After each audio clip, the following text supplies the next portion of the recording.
Saya lagi nyari jawabannya Prof. Mahfud. Saya nyari-nyari di mana ini jawabannya. Kok nggak ketemu jawabannya?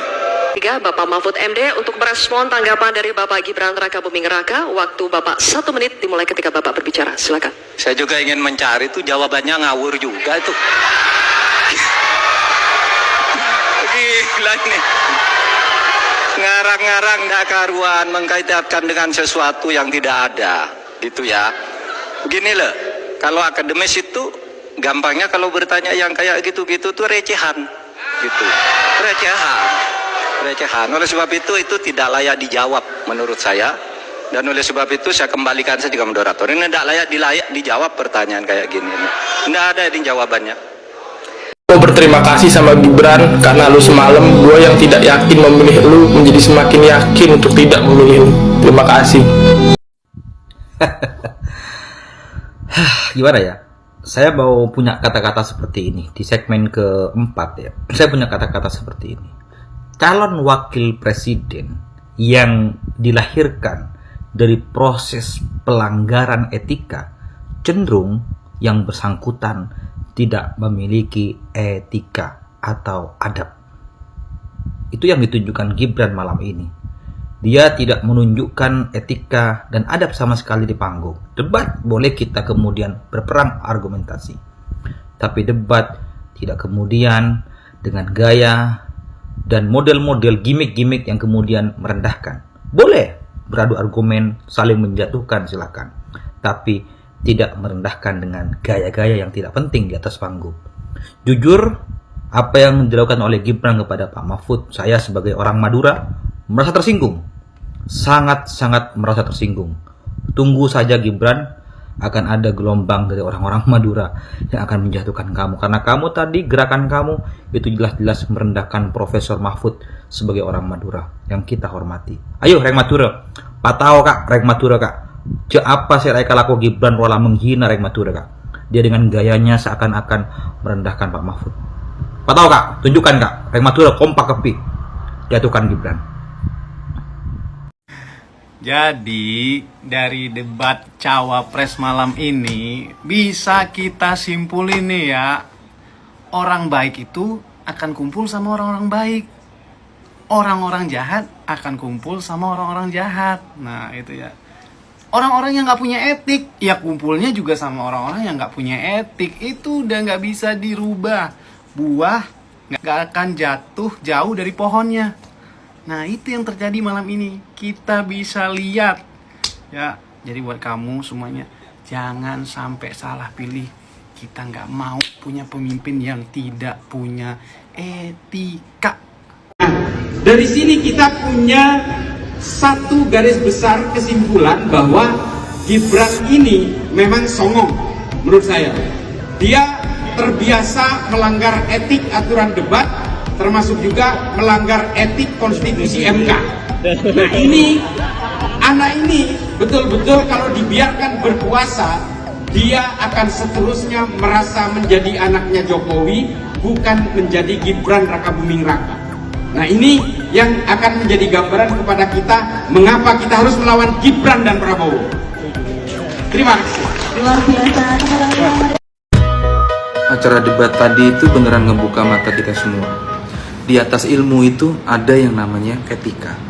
Percuma orang itu punya ilmu segudang tapi nggak ada etika sopan santun. Pak Mahfud sukses memberikan pelajaran etika sopan santun untuk kita semua.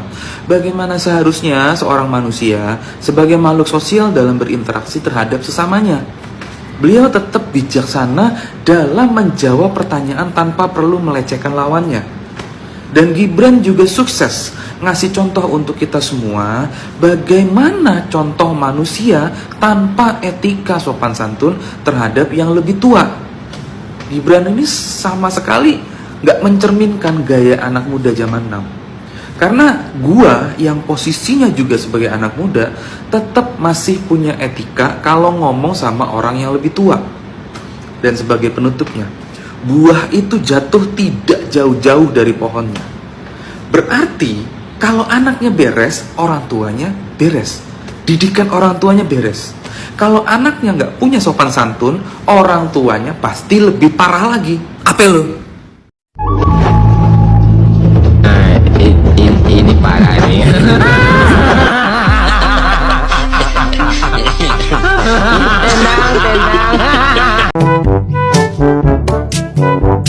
Ini tidak punya etika.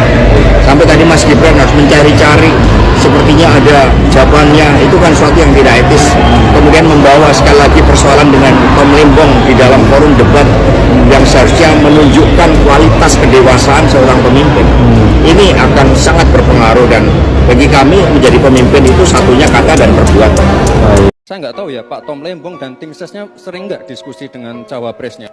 Can play a more constructive role in Indonesia's infrastructure program, and what are some of the reasons that it's been slow? Do you still believe in public-private partnerships? Thank you very much. Thank you. I want to thank my minister. Please answer the question. Thank you, Mr. President, Mr. Talbot, Congressman Sherman, ladies and gentlemen. So, Jim, I think the answer is very much that we absolutely believe in public-private partnership. I think, as the President pointed out, it's only been 1 year. Ada 3 kata atas apa yang dikerjakan Gus Muhaimin malam ini. 1 bangga, 2 bangga, 3 bangga. 3. Saya bangga kenapa? Karena Gus Muhaimin menjaga marwah debat. Menjadi forum untuk bicara policy, bukan definisi. Menjaga forum ini sebagai forum menunjukkan bagaimana kepemimpinan yang ditawarkan. Kepemimpinannya level kebijakan, bukan level yang teknis, yang sama sekali jauh dari tingkat kepemimpinan nasional.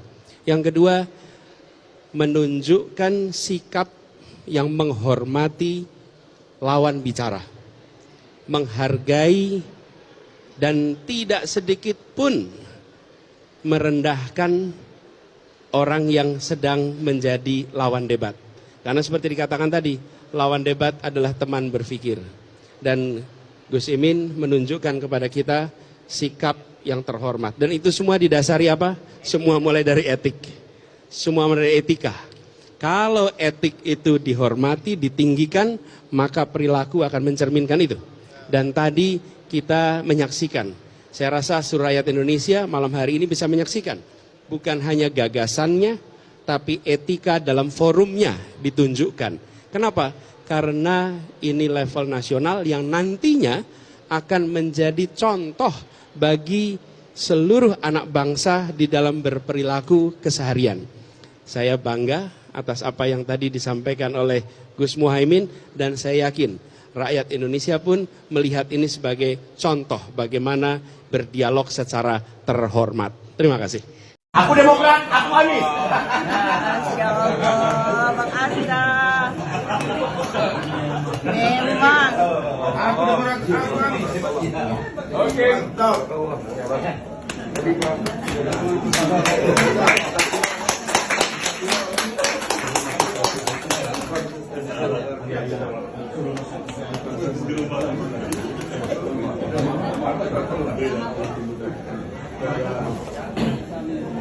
Allahu Akbar. Segala sesuatu yang dikerjakan, maka hasilnya akan sama dengan niatnya. Apabila niatnya baik, maka hasilnya akan baik juga. Dan begitu juga sebaliknya. Jika niatnya jelek, maka hasilnya juga akan jelek. Sama apa yang dilakukan Gibran waktu debat tadi malam.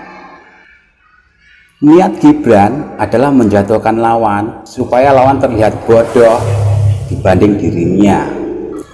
Tapi apa yang terjadi? Tindakan Gibran adalah sebuah keblunderan. Karena niat Gibran sudah jelek, maka hasilnya pun akan menimpa dirinya sendiri. Masa iya sih seorang cawapres, calon pemimpin negara, bercelingungan seperti monyet seperti itu. Ini adalah hal yang sangat tidak pantas dilakukan oleh orang Indonesia yang menjunjung tinggi norma kesopanan dan adab. Apa yang dilakukan Gibran ini sangat norak dan tidak pantas. Jika hal seperti ini bagi para pendukungnya adalah benar dan merasa lebih dibandingkan paslon lain, memang kami sangat maklum karena pendukungnya di bawah rata-rata intelektualnya. Sudah jelas hal seperti itu kok masih dianggap baik. Ini ada kesalahan di otaknya. Adu gagasan silakan, perang gagasan silakan, tapi kalau disertai dengan gerakan yang seperti monyet seperti itu adalah pelecehan dan sangat tidak sopan santun. Ini justru malah menunjukkan bahwa itu adalah merendahkan dirinya sendiri dan timnya. Ya maklumlah, buah jatuh tak jauh dari pohonnya. Begitulah kira-kira. Pinternya hanya acting, tapi dalam kenyataannya nol besar.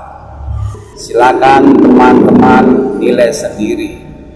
Dan jika yang masih mengidolakan 02, berarti ada yang salah pada pemikiran Anda.